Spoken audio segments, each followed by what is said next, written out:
Halo, nama saya Violet. Orang tuaku hebat, begitu pula hidupku. Tapi hanya butuh 1 hari bagiku untuk kehilangan segalanya. Saat itu hari hujan. Petir menyinari langit, dan angin begitu kencang hingga membuat orang terjatuh.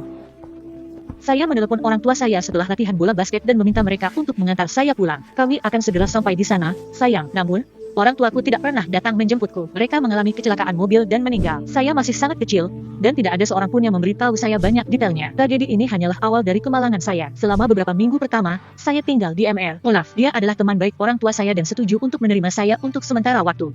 Olaf dan istrinya mengetahui apa yang saya alami, jadi mereka sangat baik kepada saya. Hal ini membuat putra mereka marah. Klaus pasti merasa aku mencuri perhatian orang tuanya karena dia membenciku sejak pertama kali kami bertemu. Aku ingin anak yatim piatu itu pergi. Aku terlalu terpukul untuk menghadapinya. Tak lama kemudian, seorang pekerja sosial muncul dan berkata bahwa saya tidak bisa lagi tinggal bersama Pak Olaf. Violet, kamu akan tinggal bersama Bibi Matilda. Akhirnya, saya akan membantu Anda mengemas tas Anda. Terima kasih, saya bisa mengurusnya. Bibi Matilda memiliki toko roti kecil dan kelihatannya orang yang baik. Tapi sepertinya aku adalah jimat sial. Begitu saya tiba, dia mengalami fase yang sulit. Mobilnya mogok, lalu seseorang memecahkan jendela rumahnya dengan batu. Suatu hari, terjadi kebakaran di toko roti. Itu adalah pukulan terakhir bagi bibiku, dan dia kehilangan kesabaran. Maafkan aku, Violet, tapi kamu hanya sial. Aku tidak bisa menjagamu lagi.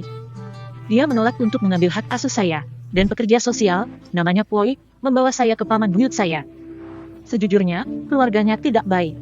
Mereka memiliki kedai makanan ringan dan memperlakukan saya seperti buruh gratis. Suatu hari, saya harus mencuci piring di kafetaria mereka selama 12 jam berturut-turut. Akhirnya, saya tidak tahan lagi dan berlari ke arah Pak Olaf.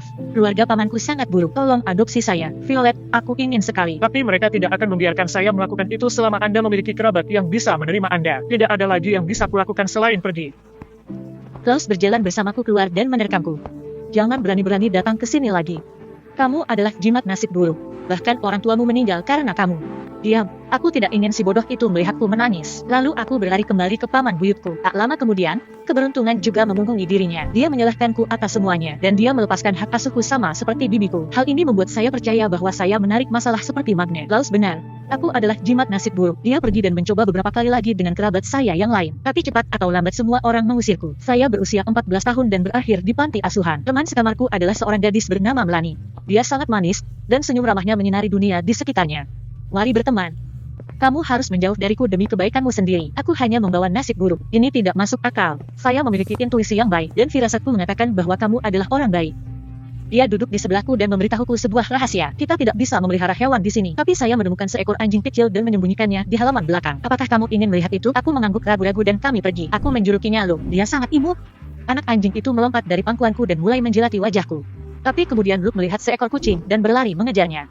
Sebelum saya sempat berkedip, anjing kecil itu sudah berada di tengah jalan yang sibuk. Sudah kubilang itu sial. Saya berlari mengejar Luke, meraihnya dan melihat sebuah mobil mendekat. Bannya berdecit, dan mobil berhenti hanya beberapa meter dari kami. Seorang wanita yang ketakutan keluar dari mobil. Lukas, wah ternyata penyanyi terkenal Selena Sani. Apakah kamu tidak apa-apa? Aku menggelengkan kepalaku, dan wanita itu menatapku dengan aneh.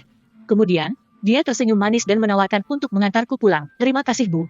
Tapi saya yatim piatu dan tidak punya rumah. Ini adalah panti asuhan tempat saya tinggal. Apakah kamu tidak mempunyai saudara yang bisa menjagamu? Aku hanyalah sebuah masalah, sehingga semua kerabatku meninggalkanku. Alis Selena terangkat karena terkejut, namun kemudian dia kembali tersenyum hangat. Kalau begitu, aku akan menemanimu ke panti asuhan. Dan dia menemaniku. Sebelum berangkat, Bu Sani pergi ke kantor direktur panti asuhan dan mereka berbincang cukup lama.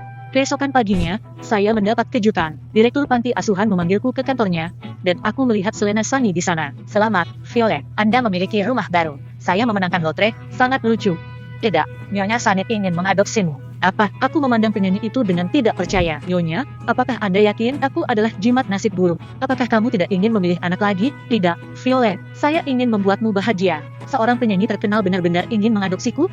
Wah, aku bahkan mencubit diriku sendiri untuk memastikan aku tidak sedang bermimpi. Ketika tidak terjadi apa-apa, saya mengemasi barang-barang saya. Melanie menyusul kami di dekat pintu saat kami hendak pergi. Violet, aku turut berbahagia untukmu. Dengar, kenapa kamu tidak mengajak Luke bersamamu? Dia menyerahkan padaku anjing kecil yang dia sembunyikan di belakang punggungnya. Cepat atau lambat, kita akan tertangkap. dan dia membutuhkan rumah. Nona Sani, bisakah Luke ikut dengan kami? Tentu saja, semakin banyak semakin meriah. Saya memeluk Melanie, mengambil anak anjing itu dan menuju kehidupan baru saya. Rumah penyanyi itu indah dan besar. Itu mengingatkan saya pada rumah mewah yang saya bangun saat bermain The Sims. Tapi yang jelas, saya tidak akan menjadi diri saya sendiri jika saya secara tidak sengaja memecahkan patung kaca begitu saya tiba. Itu saja.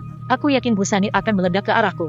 Tapi yang mengejutkanku, dia hanya tersenyum ramah. Jangan khawatir, Violet, aku benar-benar ingin membuangnya. Ulfa, apakah saya akhirnya menemukan rumah di mana saya tidak akan diusir? Itu akan sangat bagus. Minggu-minggu berikutnya sungguh luar biasa. Nyonya Sani memanjakanku dan mengajakku ke semua pemotretan dan wawancaranya. Kami menghabiskan setiap menit bersama dan saya merasa dicintai dan diperhatikan. Namun setiap hari Jumat terjadi sesuatu yang aneh. Selena membeli sampah putih dan menghabiskan hari itu di luar. Dia selalu terlihat sedih ketika dia kembali. Suatu malam saya menelpon Melanie dan memberitahu dia bahwa Luke dan saya baik-baik saja. Kamu harus datang ke sini supaya aku bisa menunjukkan rumah baruku padamu. Saya ingin, mungkin besok kami sepakat untuk bertemu keesokan harinya. Olaf meneleponku saat itu. Violet, aku tahu kamu diadopsi oleh penyanyi sombong itu, Selena. Saya tidak percaya padanya. Apakah kamu tidak apa-apa? Ya, saya sangat senang di sini. Tapi jika kamu ingin bertemu denganku, kamu bisa datang besok. Dia setuju dan datang keesokan paginya. Yang membuat saya tidak senang, dia membawa serta putranya. Aku sudah beberapa tahun tidak bertemu Klaus dan, sejujurnya, aku tidak merindukannya sama sekali. Pesona nasib buruk tampaknya berjalan dengan baik. Namaku Violet. Ataukah informasi ini terlalu sulit untuk diingat oleh orang yang otaknya sekecil Anda? Kami mulai berkelahi seperti kucing dan anjing. Sementara itu, Pak Olaf memelototi Selena. Ada ketegangan di udara. Untungnya, Melanie segera tiba dan kembali menerangi dunia di sekitarnya dengan senyumannya. Kami semua makan siang bersama dan kemudian Tuan Olaf meminta untuk berbicara dengan Nyonya. Khususnya cerah. Baiklah, anak-anak, tinggalkan kami sendiri sebentar. Aku mengangkat bahuku dan berkata aku akan mengajak Melanie dan Klaus melihat rumah kami. Temanku memandang sekeliling dengan terpesona, tapi Klaus mengingatkanku mengapa aku tidak tahan dengannya. Jika aku jadi kamu, aku tidak akan begitu bahagia. Penyanyi ini tidak mencintaimu. Saya yakin dia hanya mengadopsi anak yatim piatu yang miskin untuk membuat dirinya terlihat baik di media. Klaus menunjukkan padaku beberapa artikel di internet yang memuji Selena karena mengadopsi seorang gadis terlantar. Tapi aku tahu dia hanya mencoba menyakitiku. Diam, Klaus, kamu membuatku kesal. Oh, aku gemetar ketakutan. Apa di sini? Aku tidak tahu. Bu Sani melarangku masuk ke sana. Yah, dia tidak melarangku, kan? Dia mendorong pintu dan masuk. Rasa ingin tahu menguasaiku. Jadi Melanie dan aku mengikutinya. Kami bertemu di kamar anak-anak. Sepertinya seorang putri tinggal di sana. Ada boneka dan buku putri tidur di atas tempat tidur merah muda dengan permen. Sejujurnya, semua itu terasa ada aneh bagiku. Klaus tertawa dan memutar jarinya ke pelipisnya. Selena Sani tidak benar-benar waras, bukan? Aku ingin membalasnya. Tapi kemudian kami mendengar suara keras di dalam ruangan dan kami berlari kembali. Olaf dan Selena saling berteriak. Joko keamanan, bawa orang ini keluar dari lokasi. Apa, jangan sentuh aku. Aku pergi sekarang. Olaf pergi dengan marah. Klaus mengejarnya. Saya bertanya pada Nyonya Sani apa yang terjadi, tapi dia tidak ingin bicara. Melanie tetap tinggal, dan kami mengadakan pesta tidur. Kami pergi ke dapur untuk mengambil makanan ringan di malam hari dan kami mendengar suara datang dari kamar putri itu. Ketika kami mengintip ke dalam, kami melihat Nyonya Sani membacakan dongeng putri tidur kepada boneka itu. Kemudian, dia menciumnya dan menutupinya dengan selimut. Mimpi indah, putriku. Melanie dan aku bertukar pandangan bingung. Oke, ini semakin menakutkan. Menurutku itu lucu. Saya dan teman saya menonton video dari saluran Diario Privado dan makan keripik hingga larut malam. Segera setelah saya mengucapkan selamat tinggal pada Melanie keesokan paginya, saya menerima telepon dari Klaus. Saya tahu sesuatu yang akan mengejutkan Anda. Serius? Aku mendengar orang tuaku berbicara. Selena Sani menyebabkan kecelakaan yang menewaskan orang tuanya. Dia mungkin menyuap polisi agar dia dibebaskan. Berhenti bicara omong kosong. Kamu berbohong untuk membuatku gila. Jika Anda tidak percaya, tanyakan pada Tuan. Ya, aku bahkan tidak ingin memikirkan kata-katanya lagi dan aku mematikan ponselku. Setelah itu, aku pergi ke kamar Selena untuk meminta izin pergi. Saat saya masuk, dia menutupi bekas luka kecil di wajahnya dengan concealer dan jelas tidak menyangka akan melihat saya. Jangan khawatir, saya mengalami kecelakaan beberapa tahun yang lalu. Begitulah cara saya mendapatkan bekas luka ini. Tunggu, apakah Klaus mengatakan yang sebenarnya? Selena bisa saja mendapat bekas luka akibat kecelakaan yang menewaskan orang tuaku. Ya Tuhan, aku harus menyelesaikan masalah ini sampai tuntas. Sudah waktunya untuk menemukan Tuan Poi dan dapatkan beberapa jawaban. Benarkah Selena Sani yang mengemudikan mobil yang menabrak mobil orang tuaku? Bagaimana Anda mengetahui hal ini? Apakah dia sendiri yang memberitahumu? Oh tidak, memang benar saat itu. Dia diadopsi oleh orang yang bertanggung jawab atas kematian orang tuaku. Pada saat itu, Pak, kemudian dia menerima telepon. Tunggu di sini. Saya perlu menjawab, tapi mari kita bicara setelah aku selesai. Dia berjalan pergi dan aku berdiri di sana, membeku, kaget. Air mata mengaburkan pandanganku. Dan tenggorokanku terasa tercekat. Saya tidak bisa tinggal di sana. Jadi saya berlari ke jalan tanpa menunggu, Pak. Baiklah, akhiri pembicaraannya. Pada awalnya, saya berkeliling kota dalam waktu yang lama, mencoba pulih dari keterkejutan, dan kemudian kakiku membawaku ke Tuan Olaf. Semua kerabatku meninggalkanku. Aku akan memintanya untuk mengadopsiku, bukan nyonya. Celah. Namun yang mengejutkan saya, dia bersikap dingin dan kasar kepada saya ketika saya pergi ke rumahnya. Aku tidak peduli padamu lagi. Tolong, aku tidak bisa tinggal bersamanya. Tapi Tuan Olaf baru saja membanting pintu di depan wajahku. Apakah dia menghubungi saya karena dia takut saya akan membawa kesialan baginya? Ketika aku pergi, aku melihat rumah itu untuk terakhir kalinya dan melihat Klaus melalui jendela. Dia menatapku dan tampak sedih. Saya tidak tahu kemana harus pergi. Aku tidak ingin kembali pada nyonya. Celah, kembali ke panti asuhan juga bukan suatu pilihan. Mereka hanya akan menelepon Selena, wanita cerah yang harus disalahkan atas semua masalahku. Saya ingin menghukumnya karena ini, tapi bagaimana caranya? Bagaimanapun, saya masih kecil dan dia punya banyak koneksi dan uang. Semua ini membuatku sangat terpukul sehingga aku duduk di jalan dan mulai menangis. Saat itu, Melanie menelepon saya dan saya menceritakan semua yang telah terjadi. Saya lari dari rumah. Saya lebih suka hidup di jalanan. Aku akan bermalam di gang belakang mall dan besok aku akan mencoba memikirkan sesuatu. Kuharap lu baik-baik saja. Melanie mencoba mengatakan sesuatu, tapi aku mematikan ponselku agar tidak ada yang bisa menemukanku. Hujan mulai turun di malam hari. Saya mencoba bersembunyi di dalam kotak, tetapi kartonnya cepat basah. Dan kemudian, saya melihat 3 orang keluar dari kegelapan ke arah saya. Sebuah getaran merambat di punggungku. Mereka bisa saja menjadi penjahat. Aku memejamkan mata karena ketakutan. Dan ketika saya membukanya, saya melihat Melanie, Koi dan Nyonya cerah di depanku. Apa yang kamu lakukan di sini? Kami tidak dapat menemukan Anda. Jadi kami menelepon Melanie. Saya minta maaf. Aku mengkhawatirkanmu. Jadi aku beritahu mereka di mana mereka bisa menemukanmu. Wanita Sani mencoba memelukku, tapi aku menjauh. Jangan sentuh saya. Ini salahmu kalau aku yatim piatu. Selena menunduk dan berkata dengan sedih. Kita perlu bicara. Tapi pertama-tama, saya harus menunjukkan sesuatu kepada Anda. Kami masuk ke mobil Nyonya Sani dan pergi ke rumah sakit. Ada seorang gadis tergeletak di salah satu kamar. Di sampingnya ada bunga lili putih dalam vas. Ini putriku Lily, kecantikan tidurku. Selena duduk di tempat tidur. Air mata berkilau di matanya. Saya membeku di tempat. Itu adalah hal terakhir yang saya harapkan. Apa yang terjadi dengannya? Dia sedang koma. Penyebab kecelakaan ini adalah cuaca buruk. Tidak ada yang bisa disalahkan. Aku pergi dengan bekas luka, tapi putriku. Oh, maafkan saya. Saya juga minta maaf. Anda kehilangan orang tua Anda dalam kecelakaan itu. Dan kemudian, Selena memberitahuku sesuatu yang membuat duniaku terbalik.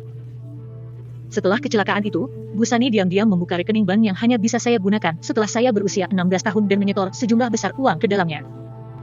Saya tahu Anda memiliki banyak kerabat dan saya berharap mereka akan menjaga Anda dengan baik. Jadi aku kaget saat mengetahui kamu tinggal di panti asuhan. Saat itulah aku memutuskan untuk mengadopsimu dan membuatmu bahagia. Itu benar, Violet. Kecelakaan ini merenggut orang-orang yang paling kami cintai dari kami. Kami saling membutuhkan. Saya sangat emosional sehingga saya mulai menangis dan memeluk Selena. Saya melepaskan rasa sakit saya dan memutuskan untuk akhirnya bahagia. Jadi, apakah kamu akan tinggal bersama Bu Sani atau kamu perlu mencari keluarga lain untuk dirimu sendiri? Saya akan tinggal. Saya menemukan rumah saya. Selena dan aku menjadi semakin dekat. Setelah beberapa saat, saya bertanya mengapa dia bertengkar dengan Pak Olaf. Dia meminta saya melepaskan hak asuhnya karena dia ingin menjadi walinya. Saya segera menyadari dia ingin mendapatkan uang yang saya masukkan ke rekeningnya. Jadi aku bilang pada bajingan itu bahwa dia tidak bisa menggunakannya meskipun dia adalah ayahnya.